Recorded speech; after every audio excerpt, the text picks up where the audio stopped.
inventory plan keeps organized and connected, and one tiny oversight can result in a drastic change for your business.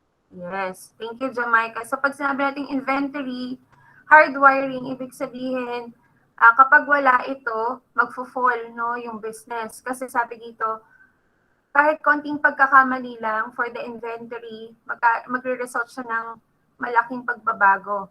Kasi for example, nagbilang tayo. Pag sabi kasi natin inventory, di ba, ang activity na gagawin dyan, we will going to count items yung natira sa ating storage area, no? And for that, the result of that, we will base our next order. So kapag ka nagkamali tayo ng pagbilang, no, hindi accurate yung bilang natin versus dun kung ilan yung nilagay mo sa POS or sa system, and then you will base your order from that, magkakamali ka. Maaaring mag-overstock, maaaring mag-understock. So pag nag-overstock, since for example, hindi naman kasya sa storage area mo, no? Hindi mo na alam kung saan mo ilalagay. So what will happen to the food, no? To the materials that you have ordered, no? Maaari siyang masira, no? And once na nasira yan, costly yan, no? Macha-charge yan sa manager on duty or macha-charge yan sa store, no? And that will cause yung natawag natin na losses. Okay? And then kapag naman, so isipin niyo, no, overstock na nga pero losses pa, di ba? So, overstocking or understocking, talagang malaking epekto niyan. Anong root cause niyan? Inventory. Okay? And then kapag understock naman, syempre kapag o-order si customer tapos hindi available, no, yung products mo kasi nga kulang yung mga in-orders mo versus kung sa projection yan, di ba, sa demand forecasting.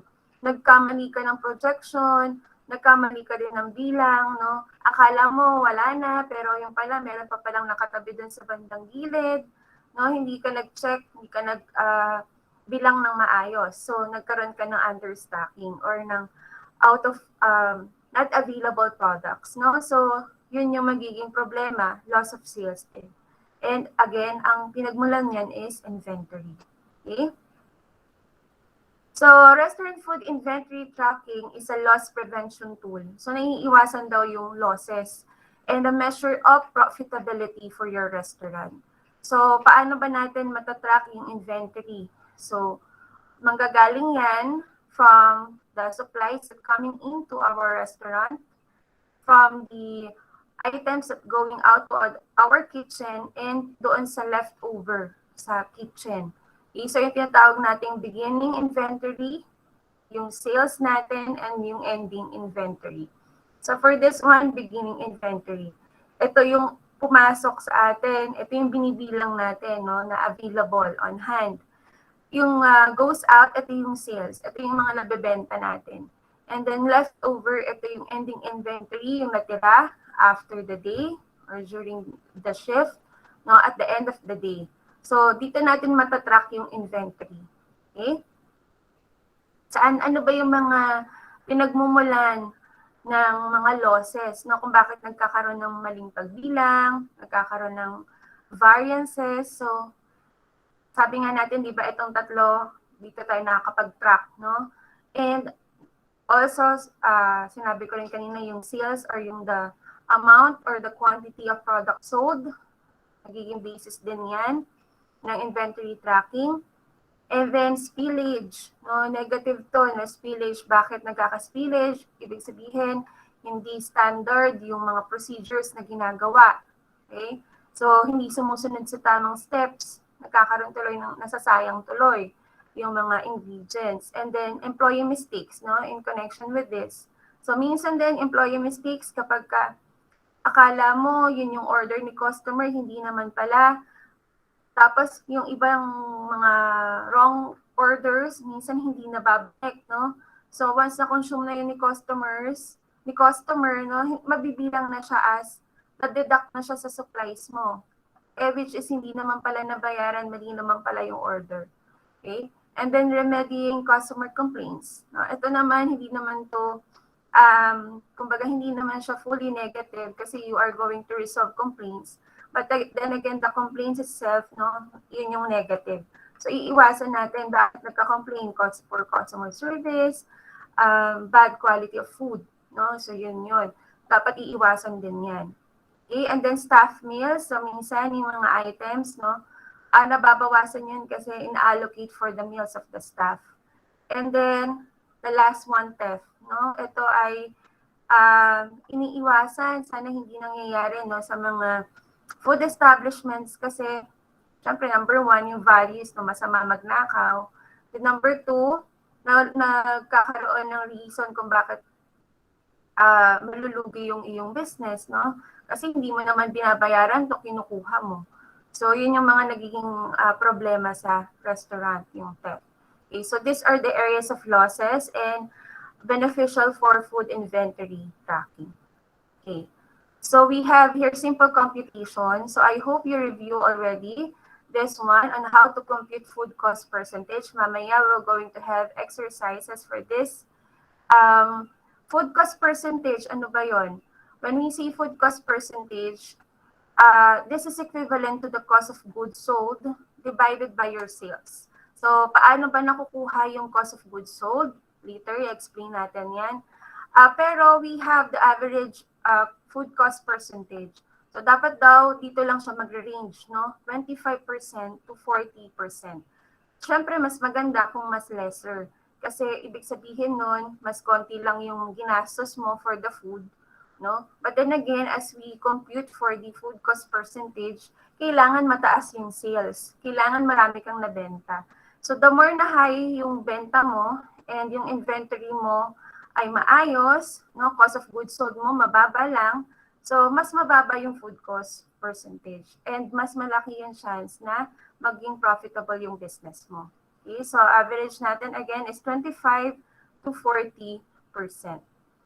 Okay, so now let's go to the computation of the food cost percentage. So first we're going to find out how much is the cost of goods sold. So for the example, beginning inventory, now we have 25,000. And then purchases, for example, we have 14,000. Okay, and then ending inventory, we have 30,000 pesos. Ito yung cost na, yung equivalent na in terms of money. And then we have, ito hindi ko lang siya nalagyan, ito yung cost of goods sold natin, 9,000 pesos. So again, how are you going to compute for the cost of goods sold? We are going to add the beginning inventory, not with the purchases. So that's 39,000 pesos. And then we are going to deduct the ending inventory from that. So 39,000 pesos minus 30,000. So we have the cost of goods sold of 9,000 pesos. And then, for example, the food sales ay 26,000. So as we are going to compute for the food cost percentage, ang formula natin is cost of goods sold divided by sales. So we have 0.346153846. So we're just going to compute this and we're going to do it in decimal, no? So in percentage form. So how are we going to do it in percentage form? So we're going to do it muna, multiply to 100. No? So 34.61 and then round off to 2 decimal places. So since 5 yung kanyang katabi, no, nung 1, so it will be automatically become 34.62. And then we're just going to add the percentage sign. So 34.62%. So that's how are we going to compute for the food cost percentage. So sabi ko nga kanina, para mapababa yung food cost percentage, kailangan mataas yung sales mo. No? And para rin mapababa ito, of course, yung ending inventory mo, so in connection to the higher sales, syempre mababa din siya kasi marami na yung nabenta, no? And then syempre hindi naman po pwede yung compute tayo na unrealistic, no? Pag unrealistic na yung bumaba ng 25% or 20%, no? Kasi hindi naman match yung inventory mo sa food sales. Unrealistic yun. Okay? So naintindihan po ba yung computation for food cost percentage? Naintindihan? Naintindihan po? Opo. Okay. So, si Michael ba, sino yung nag-opo? Si Michael ba yun? Iverson. Sino yung nag-opo? Nakaintindi. Sige, raise hand nga. Ayun, si Christian. Raise hand nga yung naintindihan. Kasi may exercises tayo eh. Magpapakompute ako sa inyo. Naintindihan po ba? Opo. Yun. Okay, so ready for the exercise?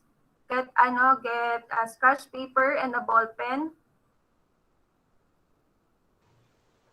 Naintindihan kung paano kuhanin ang food cost percentage? Ma'am, pwede pong paulit. Ayun. So, sabi ko na nga ba eh, kailangan uulitin.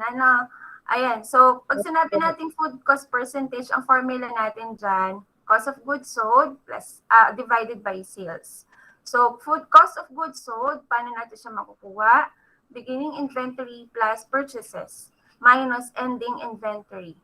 So, and then after that, pag nakuha na natin siya, i-divide natin siya sa sales. So, ito yung beginning inventory natin. Ito yung purchases natin. So, we will just add that.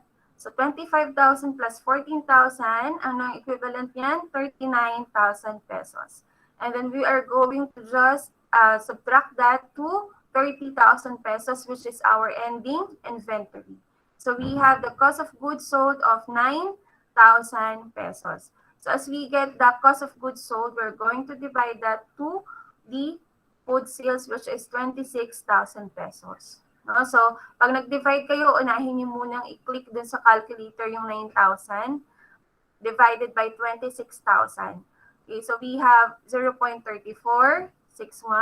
So, multiply to 100 para maging percentage siya. So, 34.61. So, round off to 2 decimal places. So, as we can see here, 5 yun nandito. So we are going to add 1. So 34.62. No? And then we will going to add percentage sign. Okay, naintindihan, Jamaica? Opo, ma'am. Yan. Okay, so ready na for the exercise? Meron na kayong scratch paper? Opo. Okay. So sige, I will present yung exercise natin. Dali lang.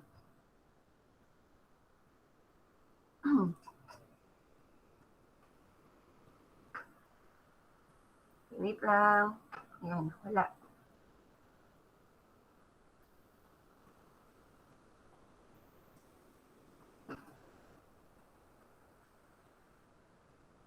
Okay. So, dito tayo. So, we have the... Okay. So, ang given natin, so we're going to compute for the food cost percentage, ha? So, ang given natin, beginning inventory is 30,000 pesos. Okay, pakisulat. And then, yung purchases natin is 15,000 pesos. And then, we have the ending inventory of 25,000 pesos. And then, you're going to compute for the cost of goods sold. And for the food sales, we have 80,000 pesos. So you're going also to compute for the food cost percentage. Then the answer will multiply to 100. And then yung sagot nyo, lagyan nyo lang ng percentage sign. Okay? So sige, you may start your computation.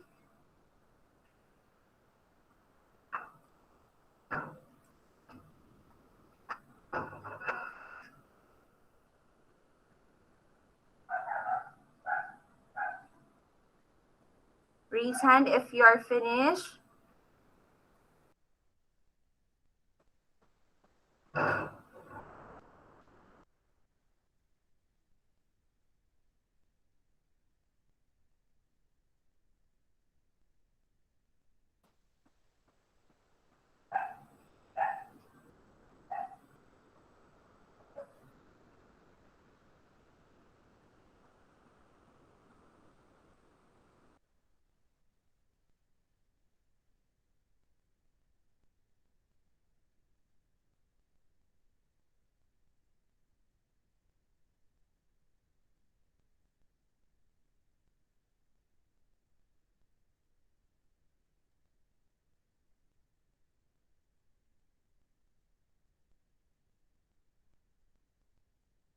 Okay, if you're finished, raise your hands.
Okay, tapos na si Michael, si Christian, already finished.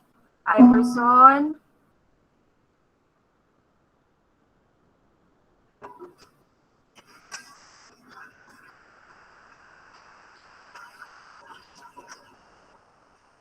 Sige, antayin lang natin yung iba. Si Patricia, okay na din.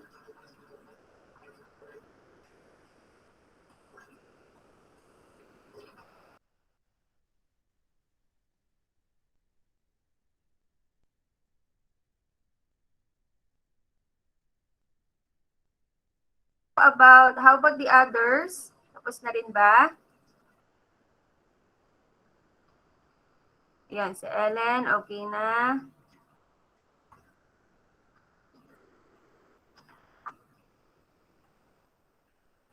Okay, sige. May I see your answers?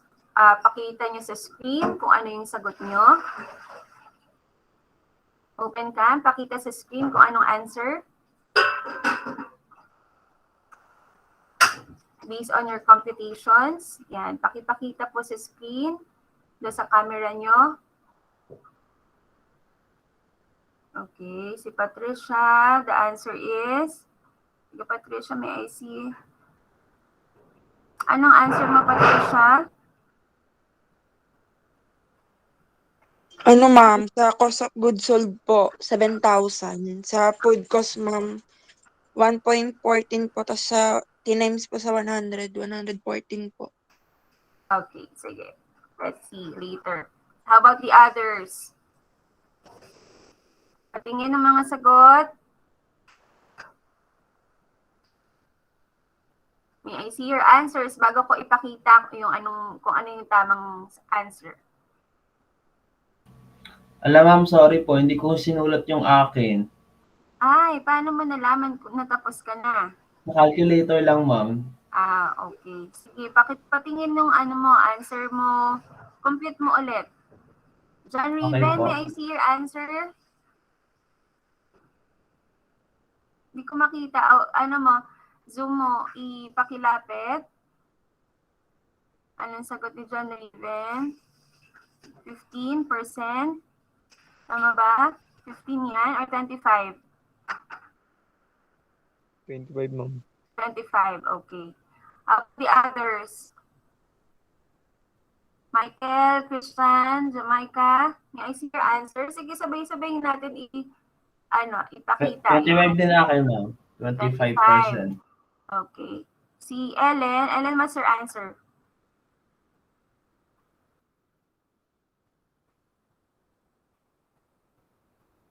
Anong answer ni Ellen? Ano yan? Pa-dictate nga? 25 ba? 30% sa akin. 30%. Okay. So, sige. I'll show you the solution. Kung sa akin po, 25 din. Sino yung 25? Ogera po. Ogera. Okay. So, mamaya, i-post niyo yan sa messenger natin yung mga sagot ninyo. Okay. Paki-send sa messenger.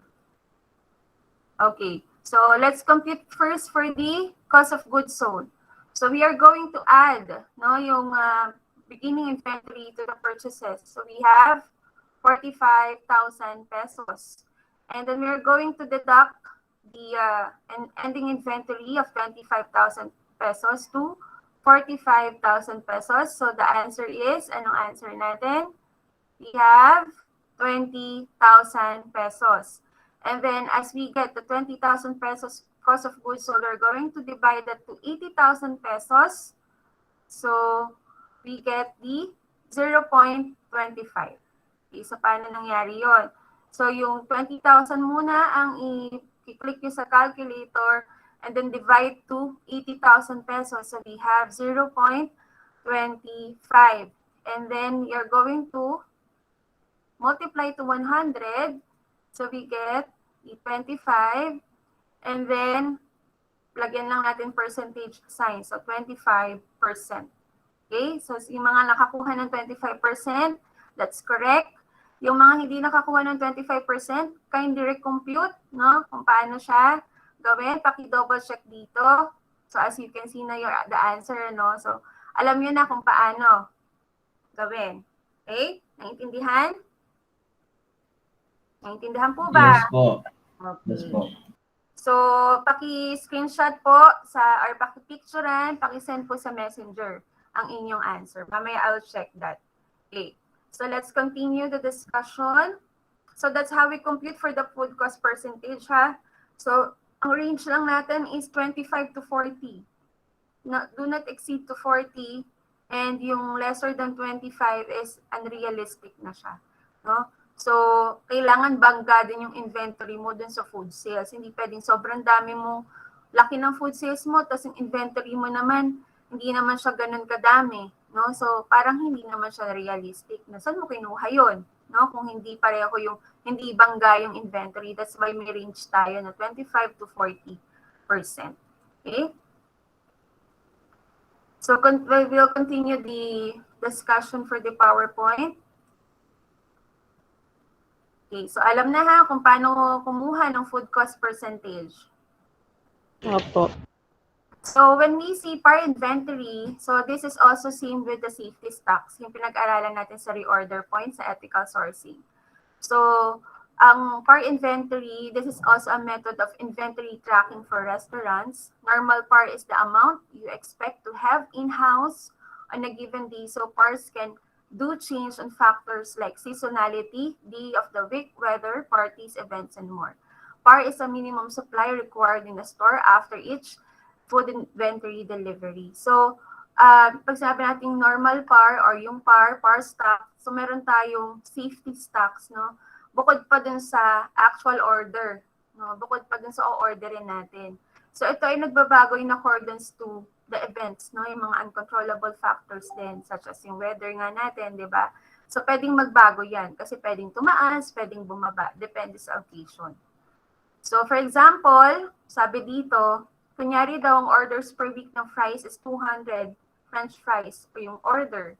So, you're going to have a safety net na you will going to add, no, or to know how many is your par stock, no? So 200, you will multiply that to 10%. So you will get 2. Diba? The 10% of 200 is 2. So, 20. So you are going to add 200 plus 20. So we get the 220 orders of fries after each inventory delivery. So we are dito, nag-add lang tayo ng 10%. No, para magkaroon tayo ng safety stocks. Yung safety stocks natin is 20. So sa susunod natin na order, ang orderin natin should have or should produce 220 orders of fries, no? From the basis of 200. Kasi sales mo per week is 200 na eh. So magdadagdag ka ng 10% para sa susunod na order mo, dadagdagan siya ng 20. So dapat yung order mo sa susunod makakapag-produce ng 220 orders. So that's how we get the par inventory. So dito nagdagdag tayo ng 10%. Okay? So dito ha, orders ang ginamit natin. So dito naman, bags naman. No? So kunyari, kasi di ba ang fries naman per bag siya in-order. So, kunyari, yung normal inventory depletion mo or yung nauubos mo talaga is 20, no? 20 bags ng fries. So, same with the previous PowerPoint, no? Mag-add lang tayo ng 10% na safety net. And then 10% and 20 is 2, no? So, we are going to just add 20 plus 2. So, i-simplify ko na lang, ha? So, 20 plus 2. Kasi ang 10% na 20 is 2, no? So, we get 22 bags. Okay? So, yung susunod mo orderin is 22 bags. Dapat yung par level mo is 22 bags. Okay? Naintindihan kung paano kuhanin yung par inventory level? Naintindihan po? Okay. So, next, for the ordering from supplier based on par inventory. So, dito, syempre isipin natin, kung halimbawa sa chicken, no, meron tayong par level natin, yung dapat nating i-maintain na 80 packs of chicken or 80 pieces of chicken. Pero meron ka pa sa store mo na 20. So, you are going to subtract that. No? So, 80 minus 20. Kasi meron ka pa sa store eh. And then, wala ka nang natira na emergency par, pero meron ka pa na events par. Meron ka pang natira na events par or may kailangan ka na 5 pa, no, for the event.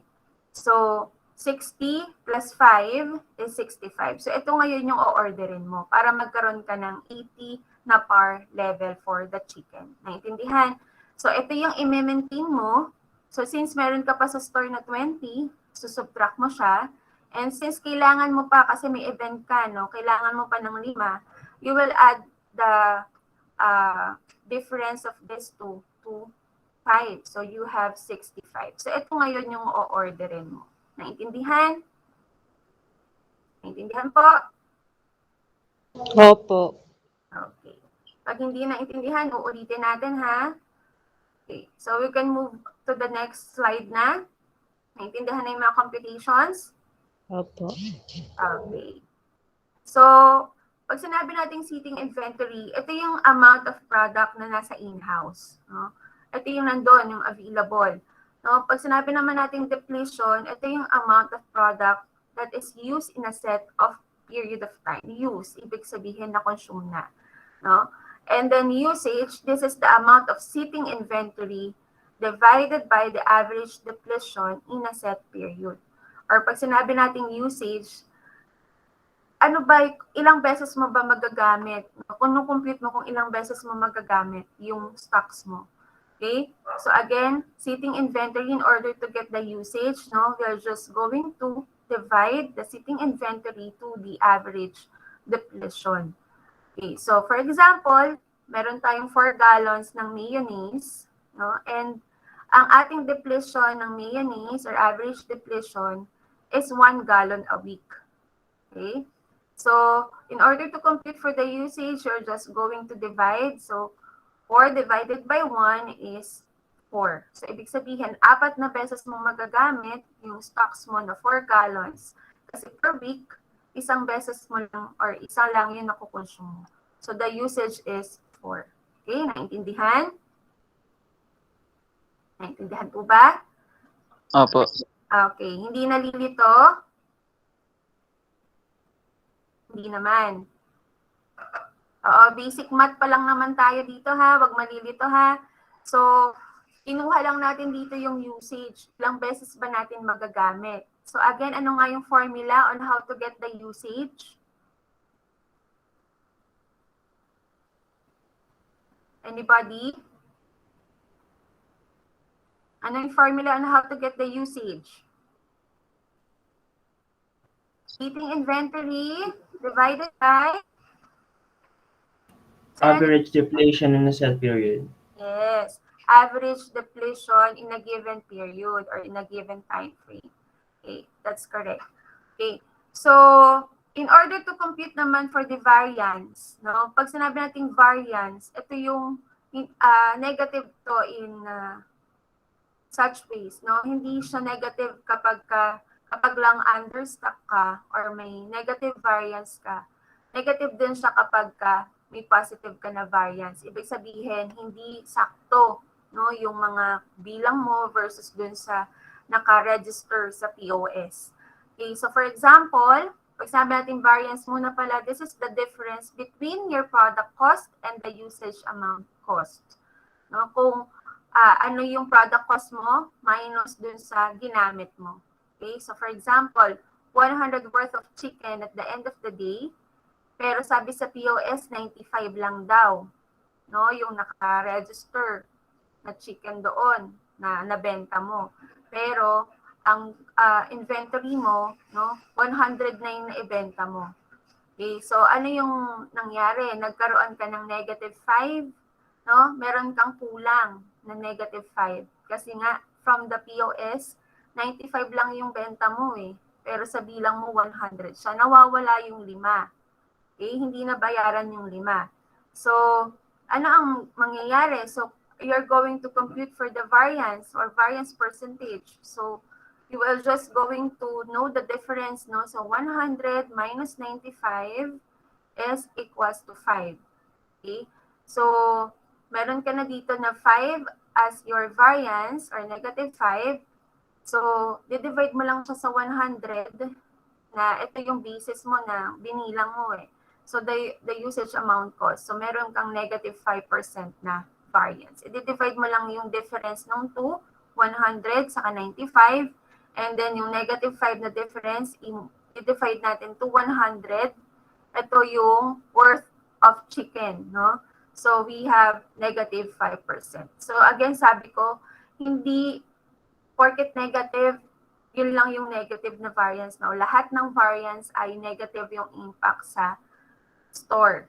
No? Kasi kapag ka nag-positive naman yung variance mo, ibig sabihin, nag-over ka naman, no? Possible na hindi mo na ibigay kung ano pa yung dapat ibinigay mo kay customer. No? Kasi on hand, meron ka pa na meron ka pa na sobra. Diba? So, dapat binigay mo na pala, pero kunyari, no, sa POS, 100, baliktarin naman natin. Kunyari sa POS, 100 yung benta mo. Pero dun sa actual, 95 lang. No? So, ibig sabihin, meron kang hindi na ibigay kay customer. Okay? So, ano pa rin siya? Variance pa rin siya. Okay?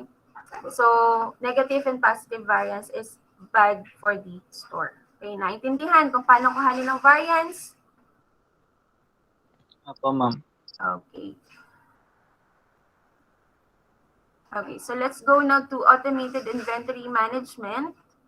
So, syempre sa naman, no, sa store, automated or pwedeng physical counting yung ginagawa. So, kapag automated, gumagamit tayo ng POS system, ng mga inventory management software. Pero, meron din siyang mga disadvantage kasi hindi naman lahat ng stores ay capable, lalo na yung mga maliliit lang pa lang na mga karinderya or maliliit na mga eateries, no? Hindi naman lahat merong ganitong platform. Pero ang advantage nito is mas accurate, no? Yung pag-inventory. Okay? So, ito yung sa, naman, physical counting or gagamit ka ng par inventory sheets. No? So, nakita natin kanina kung paano computein yung mga par inventory level. No? So, they're just going to use forms. No? So, ito yung isang ways on how to do restaurant inventory by means of par inventory sheets. Okay, so sa par inventory sheets, ganito, kalimitan yung nakikita. Ito, nag-example na tayo kanina, di ba? So we have, for example, sa tomato, no, 20, yung par level natin. Meron ka pa sa store mo na 5. So, dideduct mo lang yan, no, para makapag-compute ka for the order amount. Wala ka namang emergency par, wala ka ring events par. So, you need to order for 15, no, tomatoes. And then another one, 60 yung lettuce, kunyari, par level mo. So, meron ka pang 12 sa store, deduct mo lang siya. And then, wala ka ring emergency, wala ka ring events par, so you need to order 48, and so on. So, ganun gumamit ng par inventory sheets. Okay? So, managing restaurant inventory, syempre kailangan ng restaurant or ng staff training, tracking of daily sales, and keeping extra supply of inventory. No? So, syempre laging kailangan meron kang stocks. No? Laging kailangan may par inventory ka. par stocks. Okay, so staff training, tracking of daily sales, and keeping extra supply, okay, for the inventory. So now let's go for the hotel inventory management. Okay, so iba to sa restaurant. Okay, so for the hotel inventory management, wait lang po.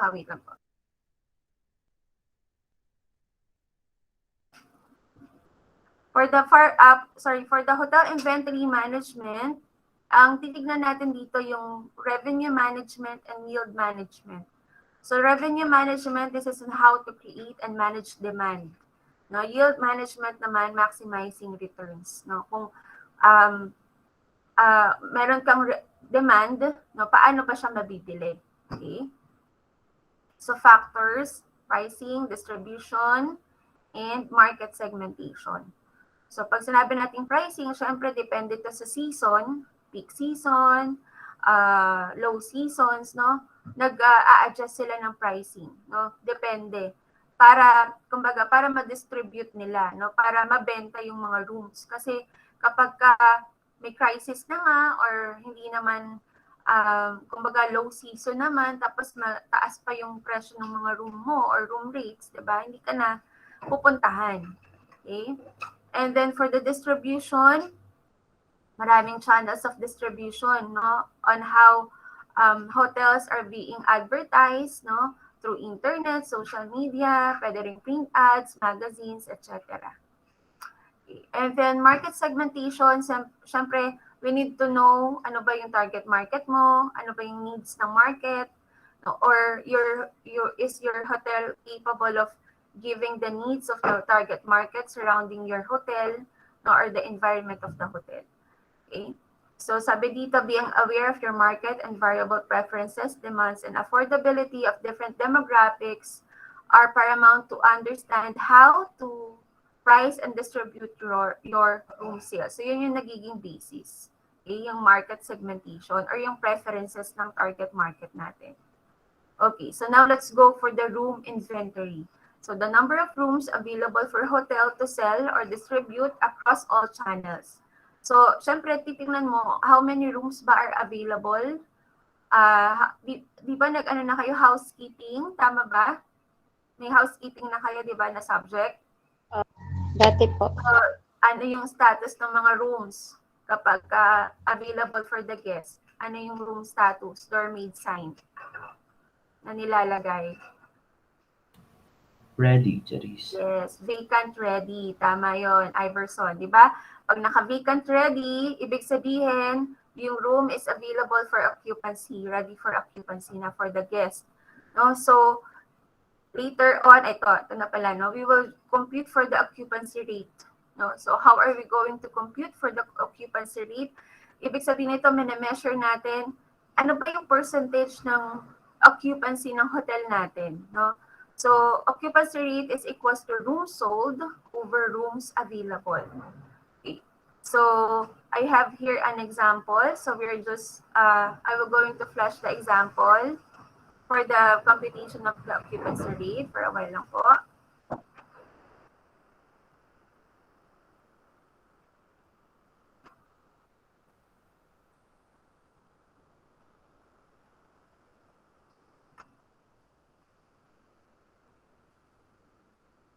So, for example, sabi natin kanina, di ba? Rooms sold over rooms available para makuha natin yung occupancy rate. Kaya bang i-compute? Rooms sold over rooms available. For example, ang room sold nyo is 50 and then 200 yung rooms available. Ano kaya yung occupancy rate? Pakilabas ulit ang mga scratch papers.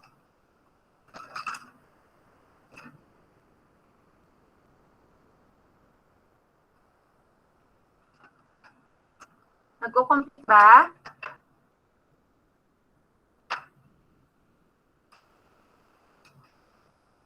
Nagko-compute? Opo. Yan, sige.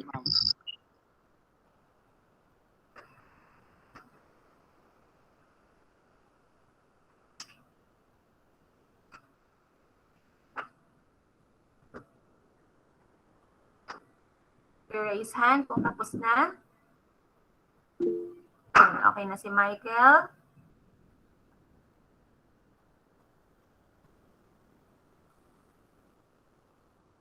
How about the others?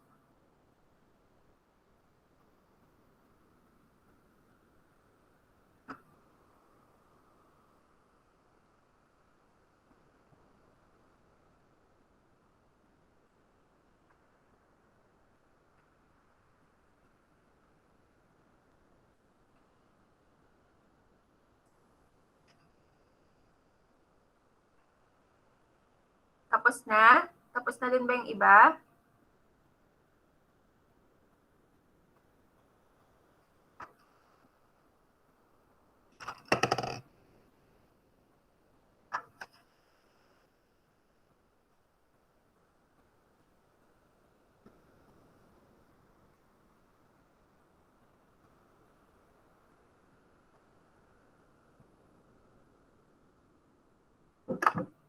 Okay, let's see na. So, yung computation, mamaya, titingnan ko ulit yan and then send to our messenger. Tingnan natin kung tama. So, let's compute. No? So, room sold. So, we are going again to know the occupancy rate of our hotel. No? So, room sold natin is 50 and then the rooms available is 200.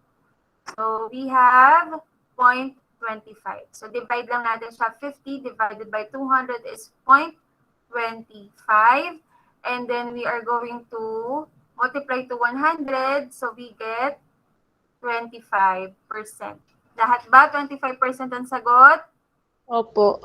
Yes. Okay. So, may AC, kung 25% yung answer nyo, paki-share sa ating camera.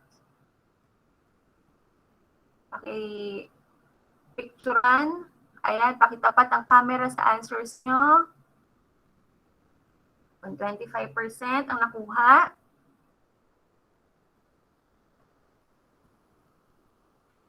Yun. So, 25% si Christian. Very good.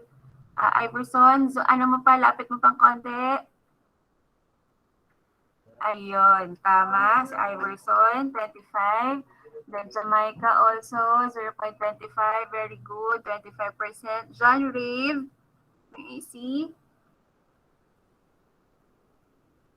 Si Michael. Tama. Very good. 25%. John Rave.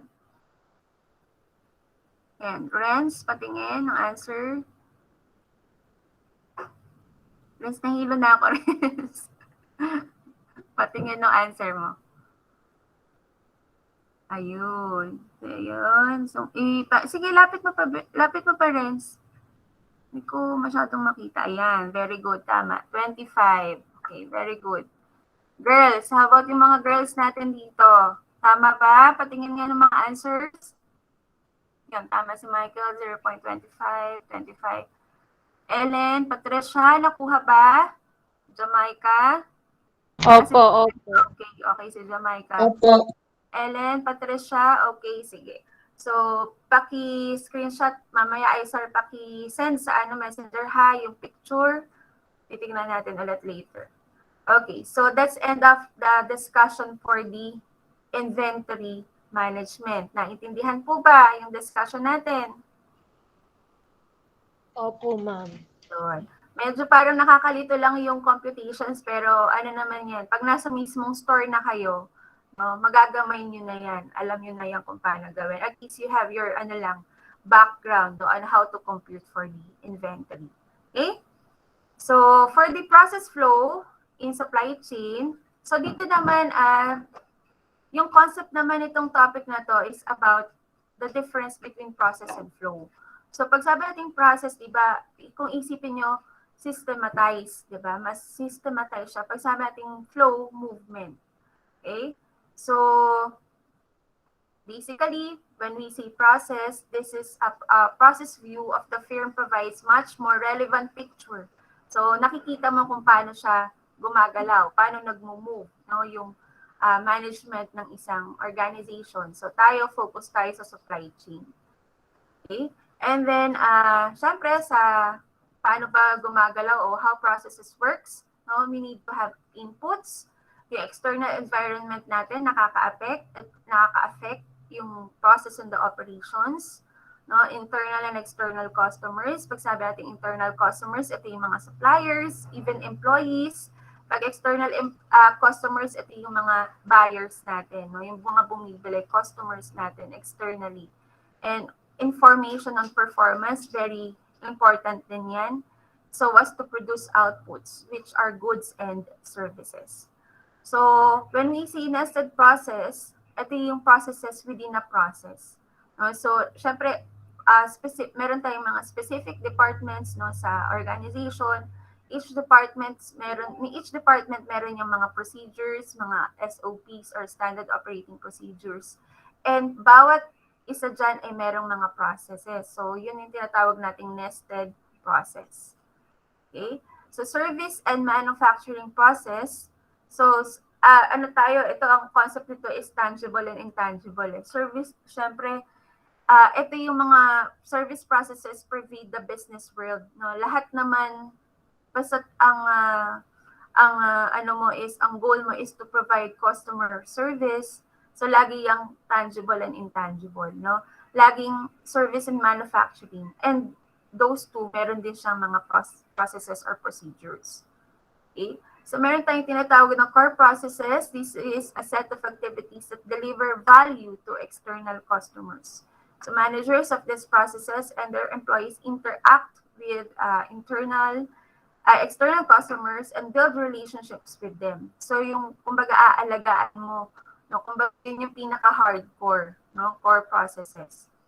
And then, the supply chain view. So, sabi nga natin kanina, meron tayong external suppliers, meron tayong external customers. So, in between, no, on how are we going to give our customers products or services, lagi yung merong mga support processes. Okay? So, supplier relationship process. Okay, so isa-isahin natin to ha. So, supplier relationship process, select the suppliers of services, materials, and information and facilitate the timely and efficient flow of these items into the firm. So, napag-aralan na natin to, di ba? So, meron tayong mga supplier evaluation, computations on how to get the performance of the supplier, no? Meron tayong mga areas na minimeasure. Okay? And then, new service and products development process. So, this involves design and development of new services or products. So, pag nagde-develop tayo ng products and services, meron din yung mga procedures.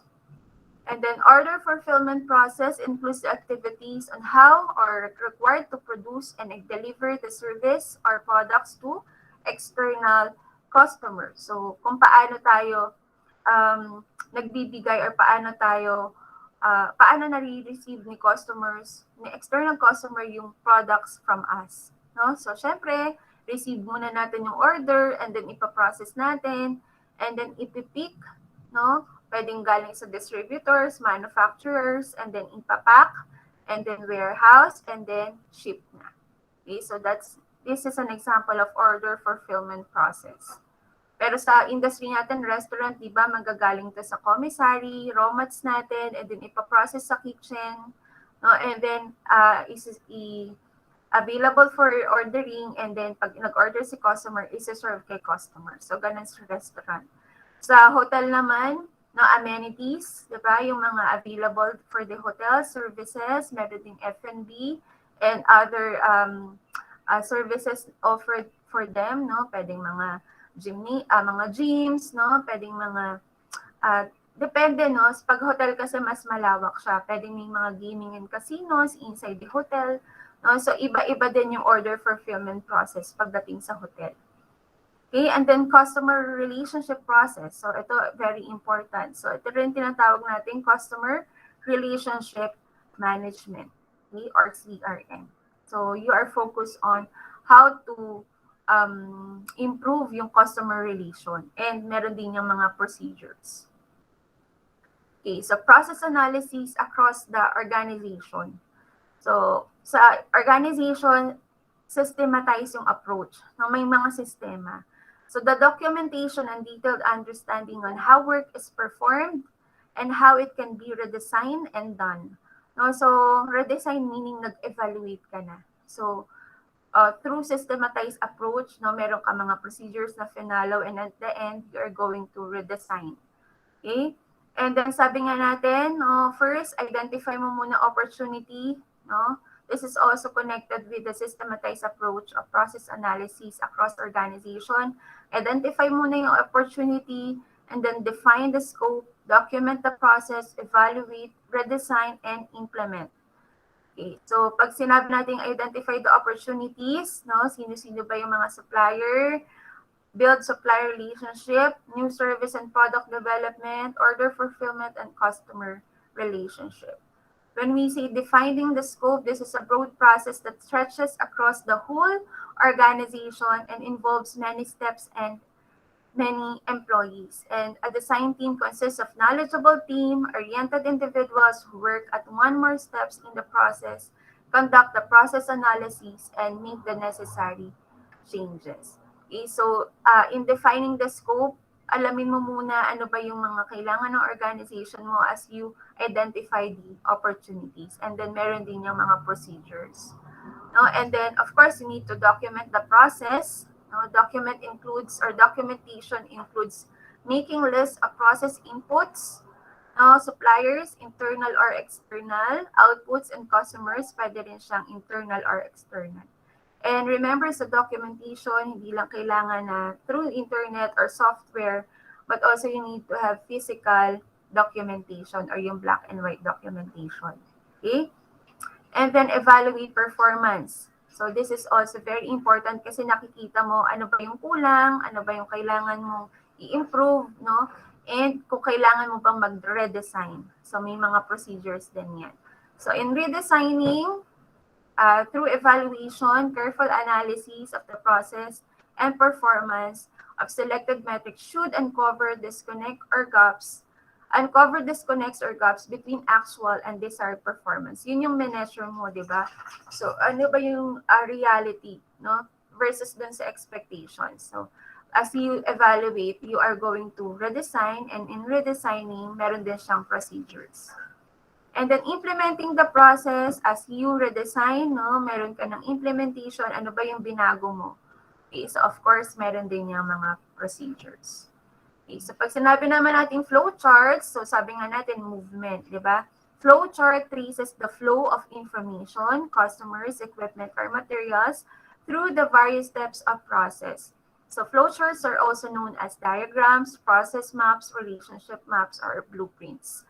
So dito pinapakita lang natin ano ba yung flow, no? Ano ba yung connections ng, so dito sa example natin, customer, meron tayong sales, operations, finance, and marketing. So as you study or review this flow charts, makikita nyo from the very beginning na nag-approach si customer or nag-order siya, meron siyang effect dito sa marketing. So review the flow. Okay, so makikita nyo pag nag-yes or no si customer, ano yung effect niya sa finance, ano yung effect niya sa operations, sa marketing. So lahat yan ay konektado. That's why meron tayong makikita ng mga lines dito, no? If yes or no, ano yung mga ginagawa. So this is an example of flow charts. So process chart, operations, so ginagamitan ng process charts yung following: operations, transportation, inspection, delay, and storage. For the service blueprints naman, from the word itself, service, no, focuses on customer and provider interaction. So dito naman nag-identify tayo ng potential failure points. So kung kanina dito sa flow charts, medyo marami, no, medyo marami pang mga departments na dinaanan. So dito naman, ang in-identify natin is ano ba yung mga potential failure points and yung mga pwede mong gawing solution. So ito yung blueprint. So pinakita lang niya yung print or parang physical illustration kung paano siya gagawin. So from personal greeting, may mga levels din yan, mga service diagnosis, and yung actions. Okay, so this is an example of service blueprint. Okay, so that's it for the process flow for or process or flow analysis. So do you have any question? Okay. So, since finals na ngayon, no, medyo magluwag-luwag na si ma'am, hindi na ako magbibigay ng quiz. Okay? Okay ba yon? Oo. Yon, okay na okay, no? Wala nang quiz. Bless And you then, po. pero, you need to comment down dun sa mga learning materials na sinesend ko sa inyo. Kasi gagawin ko din yung as basis for your quiz and recitation. Okay? Doon na lang din ako kukuha ng points for the quiz. But for the final period, since wala na kayong, hindi ko na kayo bibigyan ng major examination, meron lang kayong gagawin ng industry study, pero hindi siya katulad nung pinagawa ko sa inyo last year. Diba? Naging estudyante ko na rin kayo. Hindi na masyadong maraming RRL and RRS. So dito, specific na lang, ano ba yung supply chain management strategies sa ngayon, no, nung mga restaurant and hotels natin dito sa Tagaytay or sa Philippines. So dun sa mga assignments ko sa inyo, tinanong ko na rin yan, diba? That's why tinanong ko na yan prior para hindi na kayo mahirapang mag-research. And based on your mga answers, no, nakita ko meron na kayong mga an example na hotel and restaurant doon. So dadagdagan nyo na lang. So what I need is your video presentation for that. Maglalagay na lang ako sa classwork ng instruction. And then, ano yung restaurant or hotel na finocus ninyo? Much better kung nakapunta kayo doon, tinanong nyo talaga sila, or nag-observe kayo, ano ba yung ginagawa nila. May mga pictures, no, for reference, na ganun yung mga ginagawa na nila. And then you will present virtually, video recorded na lang, hindi na siya synchronous. Video recorded, and that will be included to your, that will be equivalent to your final exam. Okay, so maglalagay ako instruction next week. Okay, para mas malinaw. Okay, naintindihan po ba? Ma'am, individual.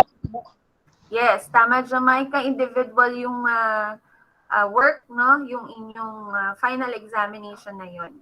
Yung final output nyo. Individual siya.